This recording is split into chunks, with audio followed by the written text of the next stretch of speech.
right, what's up? We're back once again, Yes, live from Peppermint Park. More to live for. Doing something interesting. Interesting. We're learning today. We're learning about real estate. We're gonna talk a little bit about mental health and just entrepreneurship. And got a good brother here that can educate me and others. What's going Appreciate on, that. man? Nice to have you, man. Sir, Definitely appreciate you having me. you, man. If you can introduce yourself to my viewers, man. Yeah, for sure. So, Emeral, uh, entrepreneur, do a little bit in the stock market, licensed real estate broker here in Eastern North Carolina with Keller Williams Realty, and really just still trying to grow, still trying to take that entrepreneurial path and look at other opportunities as well. I heard that, man. That's what's up, man. I'm definitely trying to learn more about this, man, and just the whole entrepreneurship, man. Like I think that's something that moving forward, a lot of people should start doing. And Oh, I yeah. think, honestly, bro, I think COVID and the way things shut down, that kind of like showed people like, wow, I wish I would have had sure. this going, and dang, now this stopping, I can't do this. So, Yeah. Yeah, man, definitely appreciate you for doing this with me, man. Yeah, no problem. I think this is education. Oh, yeah. So, first off, bro, I want to definitely tell you, man, thanks, bro, because when I was going through my mental health issues, man, I reached out to you. For sure. You and your fiance, man, y'all definitely pointed me in the right direction and things man. I should do, man. So, Yeah, no, definitely, man. I got to give big up to you, though, because, the little bit of talk that we had and the advice I gave you, I still ain't took my own advice. Right, and, you went ahead and got it knocked out and seemed like you've been on a good path ever since. Oh, yeah, man. Just trying, just learning to be more honest to myself about how I feel about things, man. For sure. And, as men, and definitely as black men, that's something that, we don't like to do. We might think, people looking at us a certain way. But you definitely were helpful with that, man. So once again, thank you, bro. Yeah, no problem. So I got a few questions I can pose about real estate, things like that, man. Something that I don't necessarily know, and some of my viewers, they might not know as well. So, like I said, it could be helpful to a lot of people. Definitely me. So I was going to ask, what is when someone's looking to buy a home, like what's the first step in that process? The first thing, like, if you've got it kind of made up in your mind, hey, this is something I'm looking to start doing, you don't necessarily have to be ready yet. You need to reach out to a realtor, and like not necessarily me or the person in real estate. Like reach out to a few and find somebody that's going to be able to work with you for like what your goals are. Because a lot of times we just go to a friend or the cousin that's in real estate, but it's really important that you reach out to the person that kind of works in the field that you're looking to go into, right? Like if your friend is doing commercial real estate, just because they're licensed to also sell you a house, it doesn't necessarily mean that you should be going with them, because they might not have that knowledge of the residential market at this time. And that's really what you need, is somebody an expert in what you're looking for and what you're trying to do. Okay, that definitely makes sense. And like you said, some people not knowing this, they will reach out to, the immediate friend or family member that's just, happen to have their foot into this, but it's not necessarily what they're trying to do. For sure. So, yeah, definitely educating yourself about the whole process, make it easier to get exactly what you want out of it. So I definitely understand that. I like the way you put that. So during this process, once you kind of found the person that you're looking for to help you with this process, how long does it normally take for someone, maybe they recently received a settlement or something like that, they come to a lump sum of money, but they have it and they're not in a position where they necessarily need a bank. Okay. But they have their part of it and they're looking to buy a home. So how long would it take? So something like that with a cash deal, that's going to be the quickest way to do a transaction. Now that's really up to you, because so let's say you've already found your property, you made the offer on it, the seller's willing to accept that offer, and you're going to go into what's called the due diligence phase. And that's kind of where you have the chance to get your inspections out of the way, appraisal, whatever type of due diligence that you want to do before actually closing on that home. And making a cash offer, the ball's kind of in your park right there. You could take the route of waiving your inspections and all that stuff, and closing real fast, you can tell them, hey, we can close in a week, we can close in 2 weeks, and use that as leverage to get your offer accepted. Or the average due diligence time would probably be more close to 3 weeks, because you want to make sure you have time to, if it's something that you want to do, is have the inspections and get the appraisal and go through the full due diligence and make sure that you know exactly what you are buying. You want to account for about 3 weeks. And then with cash, I mean, you could close the very next day that you're done with due diligence. With a bank loan, you're looking more towards like 30 to 45 days to close most deals. Right. Okay. But definitely having the cash kind of, like in any other business, it kind of moves things along. It'll speed the process up for sure. All right. So with the knowledge that you have about this, can you explain the difference between a buyer's market and a seller's market? Those terms. Yeah, so that's a real good question for right now. Yeah, I hear those terms. So, seller's market in Greenville, that's what we're in right now. In most markets across the country, that's what we've been in ever since, really since the start of the pandemic. And so a seller's market is pretty much just letting you know that the ball's kind of in the seller's court. Like, the sellers are really controlling the pace and really the terms of most of these deals. It's not saying that a buyer can't get a good deal and can't negotiate their terms, but it's going to be a little tougher to negotiate things like repairs. You're definitely not going to be getting too many offers accepted under asking price, things like that. Right. A buyer's market is more so, and a real big thing that plays into this is the amount of inventory. So if there's more inventory than there are buyers, that's when you're going to be more so in a buyer's market, where the ball is now in the buyer's court. Negotiations kind of fall more in the buyer's role. Now, same thing. It's not necessarily saying a seller can't put their foot down and have their own play in the negotiations, but usually to get deals done, the buyer's just going to have a little more leverage in that. Okay. All right. Wow. Makes sense. So, what is the ideal credit score for someone looking to buy a home? Mm-hmm.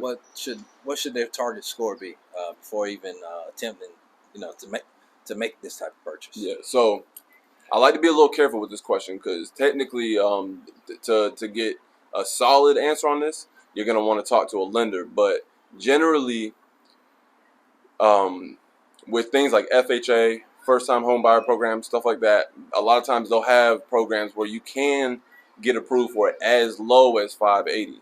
Now, that doesn't mean just because you have a 580, you're going to get approved. Right. There's a lot of other things going to it. But what I would tell somebody looking in is, whatever you can do to get your credit score as high as possible, that's obviously going to get you the best terms anyway. Okay. As far as obtaining a loan. So really, your target should be, the moon. Wherever as high as you can get it, go ahead. But if you're sitting somewhere in that 580 to 600, 620, I mean, go ahead and talk to a lender. And I mean, even if you're a little lower, talk to a lender, because they can tell you how to get your credit to where it should be, and right. they'll give you a definite answer on, this is what we need from you, and we can go ahead and get the process started. So I would say talk to a lender at any point. Okay, all right, pretty cool. Didn't know that. All right, so now that you mentioned talking to a lender, so if you do take that route and you do go out and talk to a lender, what are some good questions that you should ask him? So for the most part, it's going to depend on the market. So like right now, if we're talking right now, I would be asking about, can they lock your interest rate? Is it going to, and pretty much what that means is, do they have, because right now we have a lot of uncertainty on where interest rates are going to go.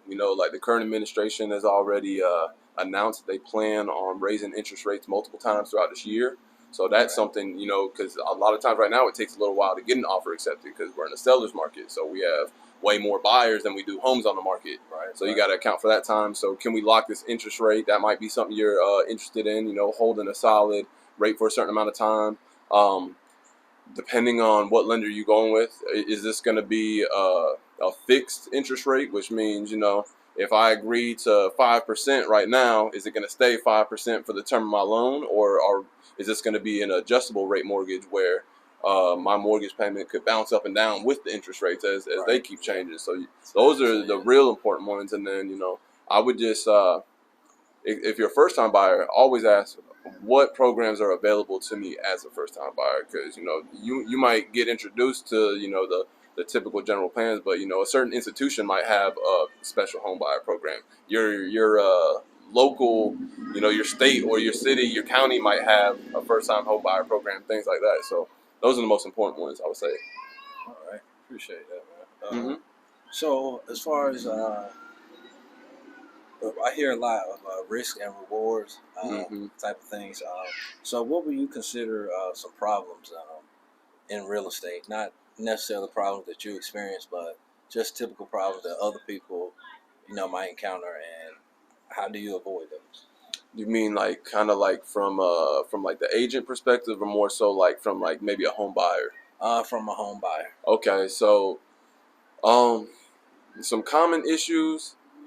So right now, with the market the way it is, a lot of times you're having to put down larger due diligence deposits, which pretty much when you go into your due diligence phase, this is like a fee that you're going to pay a seller to take their home off the market, and it's non-refundable. So understanding the risk in putting down a few $1,000s that you might not want to lose, and now you might do the due diligence. Now you're paying for your inspection. You find out during the inspection, this is wrong with the home and I'm not willing to fix it. But the only way to back out now is to give up that deposit that you just put down. So that's a big problem that we see right now. So really understanding what that is, make sure your agent has explained to you what the due diligence deposit is, the risk in losing that if you don't, if you ever want to back out in this deal before you close, that's a big one.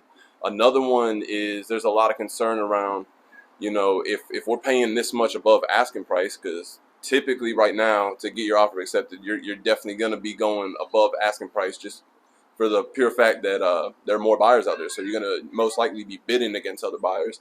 Where does this leave me in the next few years? Am I going to be upside down in my mortgage? Right. Is there going to be a crash coming? So, definitely understanding the risk and how high you're going above asking price. Are you willing to do that? Are you looking at this as an investment, or are you willing to pay whatever because it's the house that you want and you want to live here no matter what? Things like that. And as far as like addressing those, I mean, just make a plan for yourself. Understand, like, hey, if I'm looking at a home that was built in the 60s and I'm putting down this due diligence deposit, I understand that there may be some problems with it. So if I'm not willing to address those, I probably don't want to put down this offer and this deposit on this home. Right. Things like that. That makes sense. All right, that makes sense. Very enlightening, man. Appreciate it, man. You're enlightening a lot of people. Switching gears a little bit, not too much. Want to focus more on being an entrepreneur. And what would you say are the three most important habits of being a successful entrepreneur?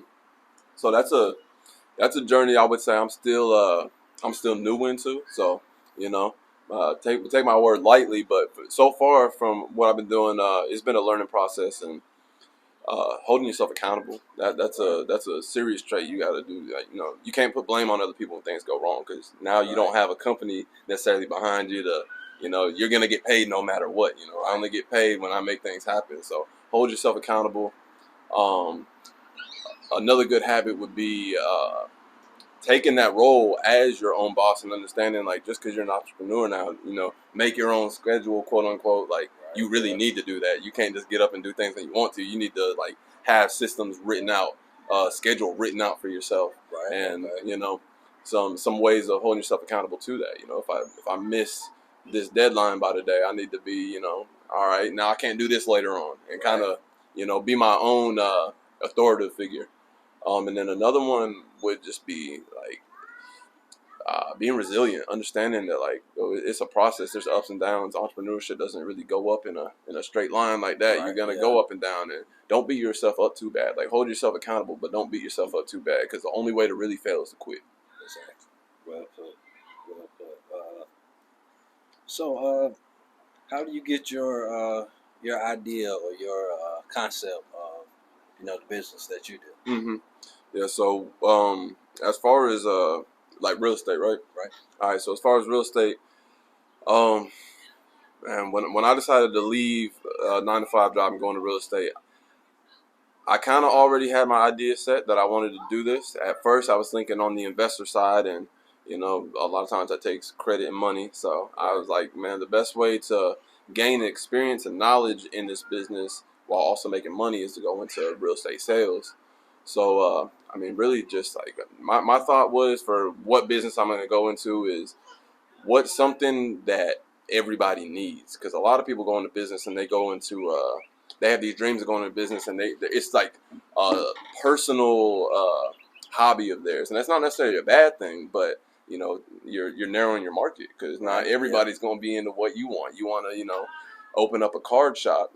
Is there a market for that in your city? There's a market in every city for real estate. Everybody has to have somewhere to live. So that was the big thing for me, is just figuring out, all right, what I can do to and how I can add value to this. I heard that. That's what's up. So as far as advertising, how do you advertise your business? I think I've seen a few ads online before, but they're usually your route online. Yeah. So I'm big on social media right now. So for me, as somebody that's kind of newer into the business, it's real hard to get your foot like solid in the door with the wholesalers market going on. We have 700 agents in our MLS, and in Pitt County, I mean, we've seen inventory drop as low as 59 homes across all price ranges. So I have a lot of time to focus on the long run. And so while all these other agents that are established are selling all the homes that are available on the market, I have time to now I can focus on the social media. TikTok's a newer one. The busy agent might not be able to focus on TikTok. Now I can focus on that. So when this all does die down, I'm in there. So I like to do social media, email marketing. I like to consider myself like the knowledge broker. Right. So I'm sending out, monthly, quarterly emails as far as like what's the real estate market doing right now. You might not know me, but you know that you can count on me to send you a detailed sheet on, what exactly is going on, how many homes are there available, what are they selling for, what's the price in Pitt County, things like that. And really just word of mouth is another one. The homes I do sell, I ask all my clients, like, let people know like how your experience was, and be honest about it. What are the things that you like, what you didn't like, and let people know, because I mean that's the big thing, is building a relationship with people. Okay. You definitely need advertisement. Oh yeah, definitely. So with everything that you've learned so far, would you say that your priorities may have changed or may have been shifted since the beginning, since you first started out? For sure. So when I first started, I had it in my mind like I'm only gonna sell luxury properties. I'm gonna go for the highest price range, and I want to be like kind of like the real estate agents you see on all the TV shows, know. And I learned real quick and got humbled real quick with the fact that, for one, we don't have that much of a market for that in our local area. Right. We do have homes that sell, over $1 million, but they don't sell as often, and it's real hard to make a living just focusing on that. So I kind of shifted ways. I'm like, all right, I'm open to all price points, and really it went from me thinking so much about myself and how I can build this and transition into the investor for myself into more so like, it's really a people business, and you can't really be successful in it without genuinely caring about the public. So now it's mostly on, educating the public on how to get in there if you're not already a homeowner, how to become one, and then for people that already are buying and selling, how to optimize that process for you. So I kind of shifted my priorities to care more about, who I'm dealing with more so of myself. I believe that if I help people, then, I'll get paid for that. I'll get rewarded later. I heard that. Genuine, real genuine. I think I kind of asked that question in a way. So we're kind of wrapping it up here. Pretty cool interview. I learned a lot, man. And I know other people have learned. So what advice could you give myself as with what I'm trying to do here, and anybody else that's trying to be an entrepreneur? Any advice? I really believe, especially, you're already doing it, content. I believe that moving forward, if you want to break into whatever industry that you're trying to get into, I mean, content is a lot of times, cheap and free to put out. And I mean, there's not too many new ideas a person could come up with business-wise. You know what I'm saying? It's 2022. Almost everything's been created, but as far as being able to establish yourself as the knowledgeable person in that industry, the fun person, the person that you want to work with, get in front of that camera and show people who you are. Because a lot of times now, you're not necessarily selling the idea, because the idea probably already exists. You're more so selling yourself. And I mean, people are human. We like to create relationships with people. So put out as much content as possible. Oh yeah, I definitely appreciate it, man. Once again, man, I appreciate you for coming on. Very educational, man. Like I said, bro, it's something that I definitely don't necessarily know a lot about, but I want to learn more about. For sure, and I'm pretty sure it's other people that feel that way, and it's other people who know things about this, but maybe not that much, or maybe don't have somebody else talking about it. So that's why I want you to come on, and I definitely appreciate you. Yeah, I appreciate you having me. Definitely appreciate you, man. All right.